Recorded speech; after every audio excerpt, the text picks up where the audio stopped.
हर हर महादेव, देवों के देव महादेव के चरण में प्रणाम करता हूँ। दुर्गा माँ के चरण में प्रणाम करता हूँ। सरस्वती माँ के चरण में प्रणाम करता हूँ। गणेश भगवान के चरण में प्रणाम करता हूँ। गुरु भाई गुरु बहनों के चरणों में प्रणाम करता हूँ।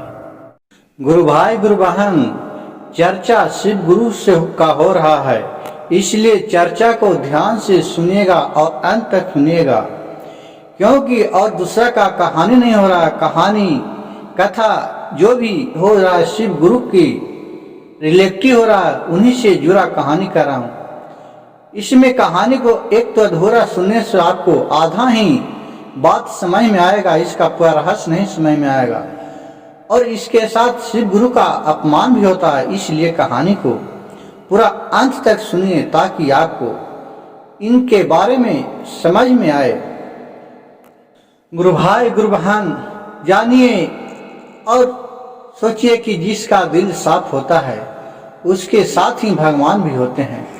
इसी तरह का एक बहुत ही मजेदार और सुंदर कहानी कहने जा रहा हूँ। एक गांव में एक छोटी सी लड़की थी। वो बचपने से ही देवता देवी पर बहुत ध्यान रखते थे। वो भोलेनाथ के मंदिर में जाते थे, देवी माँ के मंदिर में जाती थी। वो सबको सुबह सुबह उठ के प्रणाम जरूर करते थे, और बेचारी सच्चा दिल के आदमी थी। और वो बहुत ही गरीबी से उनके माँ और पिताजी गुजरे थे।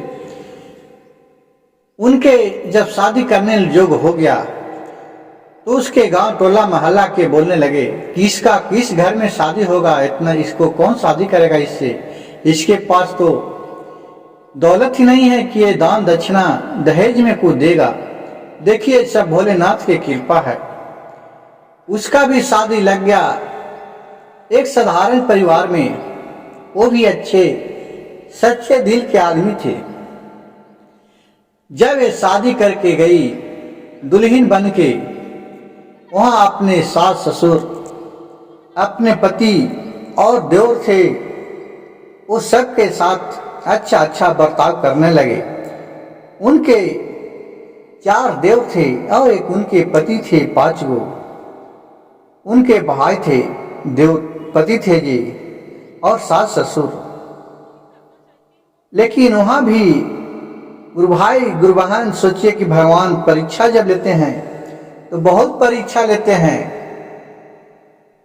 उनका शादी भी वहां हो गया।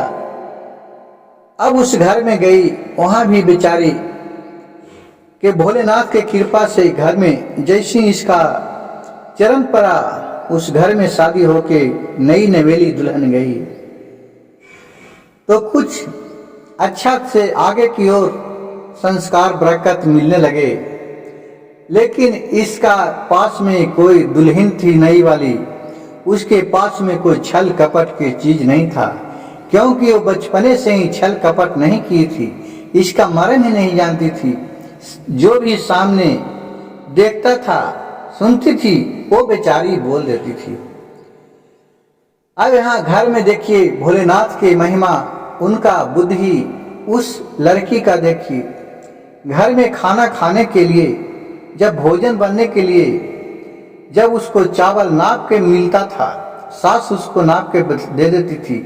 बोलती थी कि फलना जगह चावल रखल है, इसमें से पहले तो गुरु भाई गुरु बहन कोई गिलास से नापता था, आज भी नापता है, कोई गिलास से नापता है, कोई कटोरी से नापता है। हर एक घर में अपने खाना बनाने का सिद्धांत एक अलग है कि जो नाप के ले लेता है कि इतना हमको अंदाज से इतना परिवार में खाने के लिए हो जाएगा, तो उसी में से अपना खाना के लिए लेता था। उसमें से क्या करती थी, एक मुट्ठी भोलेनाथ के नाम से निकाल के धर देते थे। जो भी उसको चीज बन जाता है, एक मुट्ठी में तो कुछ कम नहीं, जो के बात नहीं है। अब मान लिया 4 गो परिवार के खाना बन रहा है, उसमें कच्चे भोजन जैसे चावल हुआ, तो चावल मिलाने के पहले एक मुट्ठी निकाल लें चिरवा से, बस एक मुट्ठी में कितना खाना कम जाएगा, एक और कमेगा। एक और तो आदमी पानी पी के भी रह जाता है। लेकिन देखिए बूंदे बूंदे तालाब भरता है। वो जो भी आता था, अगर दाल आता था तो दाल भी एक मुट्ठी निकाल के, मुट्ठी से मुट्ठी बहान के एक मुट्ठी निकाल के धर लेती थी। चाहे पाव भर आवे, आधा किलो आवे, आधा पाव आवे, 100 ग्राम आवे, 100 ग्राम आया तो उसमें से 10 ग्राम रख दिया। यानी उसका ये नियम बन गया था कि धीरे धीरे वो एक बर्तन में रख ले जाती थी। वैसी करते करते उसको ढेर सारी जमा हो गया चावल, कम से कम 10 किलो चावल जमा हो गया, 2 किलो दाल जमा हो गया। कितना दिन में? 7-8 महीना में, साल भर मान लो लगा, साल भर में हो गया। वो बेचारी के एक दिन के बात हुआ कि उसके घर में 10-11 बजे रात के 4 गो कुटुंब पहुंचे। अब पहले तो इतना गरीबी था कि हर घर में तो खाने की व्यवस्था आज ऐसा नहीं है कि रहता था। गांव ग्राम में दूर दूर पर दुकान रहते थे, उसको कि आदमी जाता था रात बिरात के खुलवा के सर सामान लेता था। अब उसको सास देखने लगी कि घर में तो चावल है लेकिन दाल नहीं है, अब क्या बनाऊं?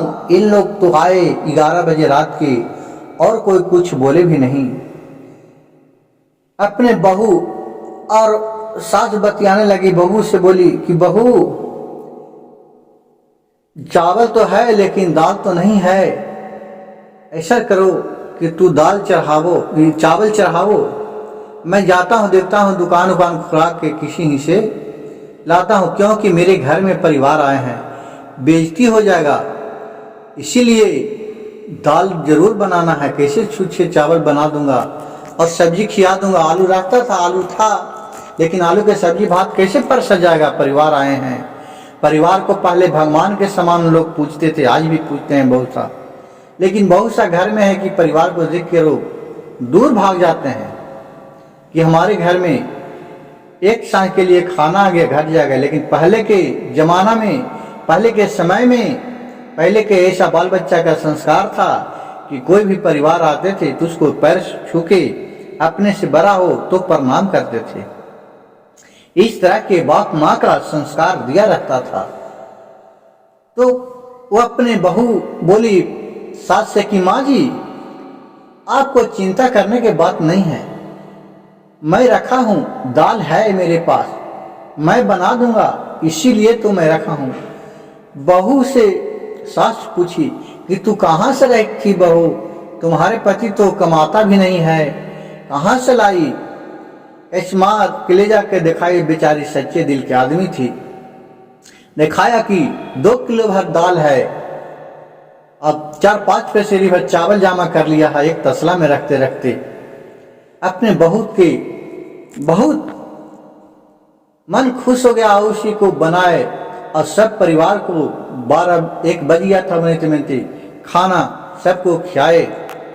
और फिर सास और बहू को सास बहुत ही आशीर्वाद दिए कि बहू हो तो ऐसी हो, गुरु भाई गुरु बहन, आज कहाँ उतना संस्कारी बहू मिलता है कि जो भी आप लाइएगा उससे और ज्यादा मंगा लेगी, ज्यादा बना देगी, भले बच जाए, क्यों कि ऐसा न दोबारा बनावे पड़े।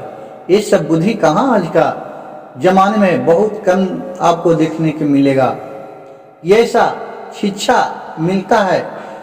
लेकिन जो गरीब माँ बाप गरीब परिवार से हो वो गरीबी का हालत जानता है, और जो गरीबी में पलवे नहीं किया है वो क्या गरीबी के हालत जानेगा। इसीलिए आजकल जो ज्यादा गरीब है, जो ढंग से चल रहा है, जिसके पास शिव गुरु का महिमा है, भोलेनाथ का महिमा है, वो आपको देखते देखते तरक्की आगे की ओर बढ़ जाता है। और जिसके मन में छल है, कपट है, वो ऊपर बढ़ के भी और नीचे गिर जाता है। उसके पास संपत्ति तो रहता है लेकिन सुख नहीं रहता है। और फिर अपने बहू को गले से सांस लगा लिए और कहने लगे कि बहू हो तो ऐसी। गुरु भाई गुरु बहन, मेरे कहानी अच्छा लगे तो कृपया मेरे चैनल को सब्सक्राइब कीजिएगा, लाइक कीजिएगा, शेयर कीजिएगा। हर हर महादेव, घर घर महादेव। और मेरे कथा कहानी सुनने वाला को ऐसा ही बहू भगवान सबको दे, संस्कारी बहू।